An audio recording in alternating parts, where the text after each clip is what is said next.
আসসালামু আলাইকুম ওয়া রাহমাতুল্লাহ। সম্মানিত খতিব এবং ইমামগণ, উলামায়ে কেরাম, মাশায়েখে আযম, রাজনৈতিক নেতৃবৃন্দ, মিডিয়ার বন্ধুগণ, আপনারা সবাই কেমন আছেন?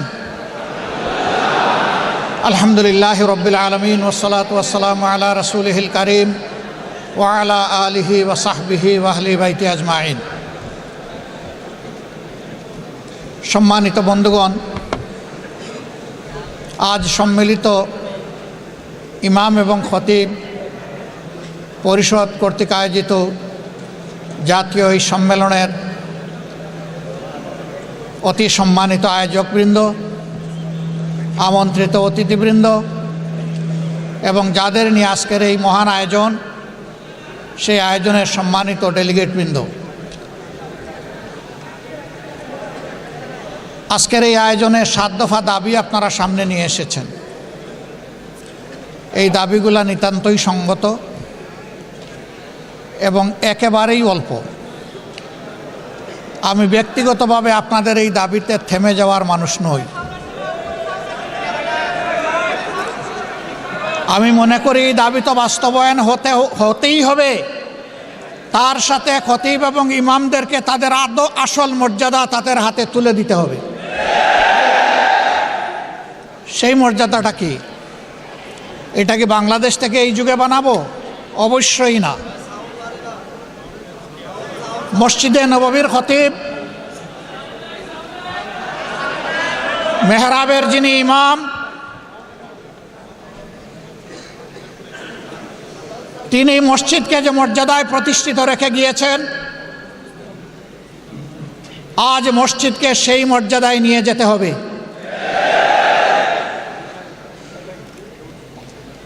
রাসূল করিম সাল্লাল্লাহু আলাইহি ওয়াসাল্লাম মহান রব্বুল আলামিনের পক্ষ থেকে দায়িত্ব পেয়ে মসজিদ গড়েছিলেন এবং মসজিদকে আল্লাহ তাআলার পছন্দ অনুযায়ী মর্যাদায় প্রতিষ্ঠিত করেছিলেন। রাসূল পাক সাল্লাল্লাহু আলাইহি সাল্লামের আলাদা কোনো পার্লামেন্ট ছিল না, আলাদা কোনো ক্যাবিনেট হাউস ছিল না এবং আলাদা কোনো রাষ্ট্রপতির অথবা প্রধানমন্ত্রীর কোনো কার্যালয় ছিল না। সমস্ত দায়িত্ব আঞ্জাম দেওয়া হতো মসজিদে নববী থেকে।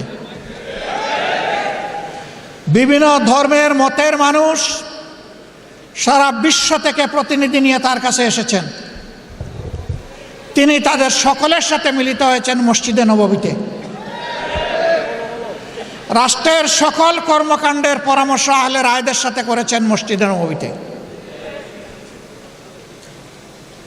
যুগের যতটুকু সময় মসজিদে নববী এবং মসজিদগুলোকে মর্যাদা দিয়ে চলেছে, আর এই মসজিদ কেন্দ্রিক যে সমাজটা দুনিয়ার যে অঞ্চলে ছিল, সেই সমাজই ছিল বিশ্বের ভালো সমাজ। আর রাসূল করিম সাল্লাল্লাহু আলাইহি সাল্লাম যে সমাজ মসজিদে নববীকে কেন্দ্র করে গড়ে তুলেছিলেন, সেই সমাজ সম্পর্কে আল্লাহ তাআলার পক্ষ থেকে তিনিই সার্টিফাই করে গিয়েছেন, খায়রুল কুরুনি কারনি সুম্মাল্লাযীনা ইয়ালুনাহুম সুম্মাল্লাযীনা ইয়ালুনাহুম। হে বিশ্ববাসী, তোমরা জেনে রাখো, আজ আমি যে সমাজ ব্যবস্থা গড়ে তুলেছি, আল্লাহর কিতাব এর ভিত্তিতে এই সমাজটাই হচ্ছে বিশ্বের সর্বশ্রেষ্ঠ সমাজ।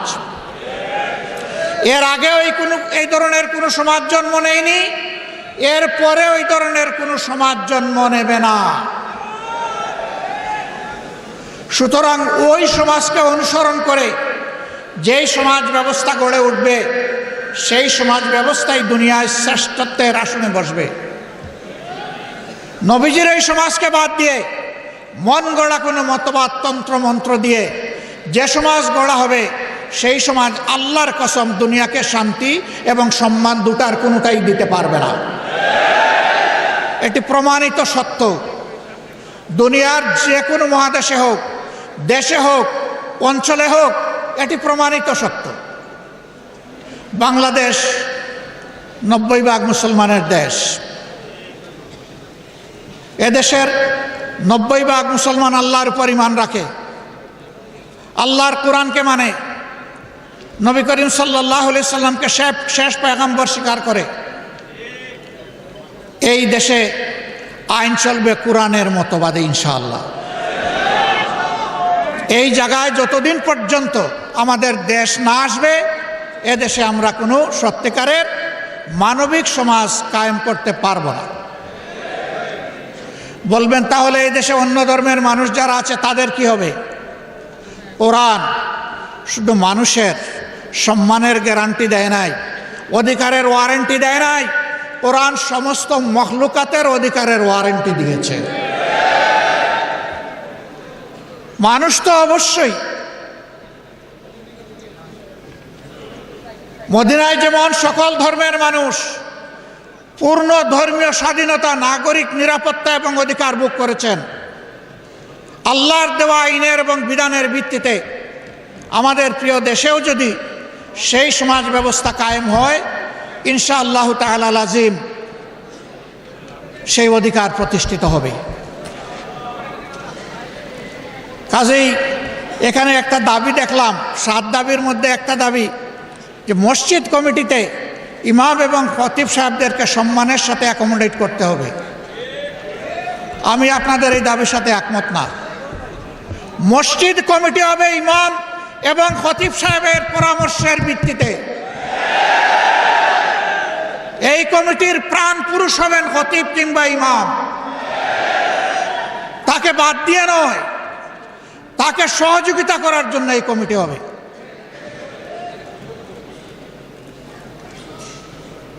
আপনাদের মর্যাদা কি ভাই?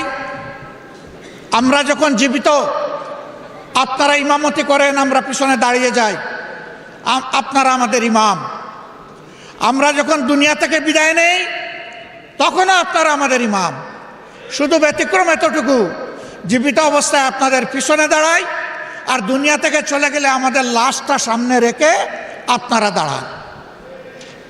আপনারা হচ্ছেন ইমামুল হাইয়া ওয়াল মাইয়া, হায়াতেও ইমাম, মৌতেও ইমাম। আমরা এই দিক থেকে কলিজার ভিতর থেকে আপনাদের প্রতি আজীবন সম্মান দেখাতে চাই। আমাদের ইমাম এবং খতিব সাহেবরা কারো করুণার পাত্র হবেন এটা আমরা দেখতে চাই না।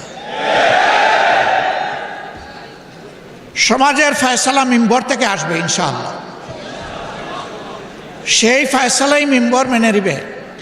হ্যাঁ, খতিব এবং ইমাম সাহেবরাও মানুষ, তারাও ভুলের ঊর্ধ্বে নন, ভুল তো হতেই পারে। ভুল যদি হয় এর সমাধান করতে হবে সম্মানজনকভাবে।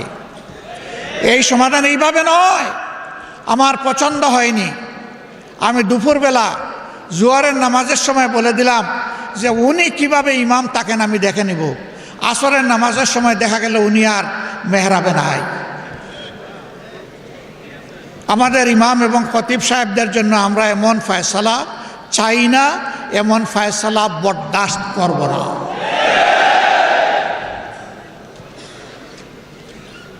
তাদেরকে তাদের পূর্ণ মর্যাদায় অধিষ্ঠিত করতে হবে।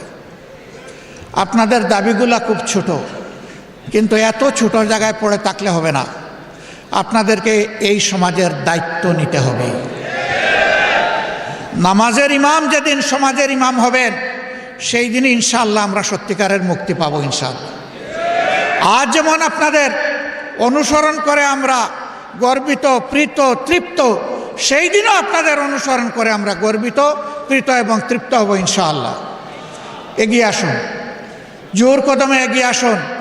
আমরা আজকেও আপনাদের পিছনে, কালকেও আপনাদের পিছনে থাকবো ইনশাআল্লাহ। এবং আল্লাহ তাআলার কাছে দোয়া করি আমাদের হাসরও যেন আপনাদের সাথেই হয়, পিছনে হয়। নামাজকে আল্লাহ কবুল করে সমাজেও আমরা নামাজের আদলে, আল্লাহর আইনের আলোকে যাতে চলতে পারি, আল্লাহ আমাদেরকে এই তৌফিক দান করুন। আমার এই বক্তব্য কারো বিরুদ্ধে নয়, এ বক্তব্য আমার ইমানের পক্ষে। সুতরাং বক্তব্যের বিষয়বস্তু একেবারেই স্পষ্ট। আল্লাহ তাআলা আমাকে এই বক্তব্যের বিষয়বস্তুর উপর প্রথমে আমল করার তৌফিক দান করুন। আমাদের সবাইকে আমল করার তৌফিক দান করুন। বাংলাদেশের সমস্ত মানুষকে আল্লাহ তাআলা আমল করার তৌফিক দান করুন। আপনাদের নেতৃত্বে একটি সোনালী সমাজ আগামীতে তৈরি হবে, সেই প্রত্যাশা ব্যক্ত করে আমার কথা এখানেই শেষ করছি। তার আগে আমাকে এখানে দাওয়াত করে সুযোগ দেওয়ার জন্য মহান রবের প্রতি গভীর কৃতজ্ঞতা আদায় করছি, আপনাদেরও শুকরিয়া আদায় করছি। আসসালামু আলাইকুম ওয়া রাহমাতুল্লাহি ওয়া বারাকাতুহু।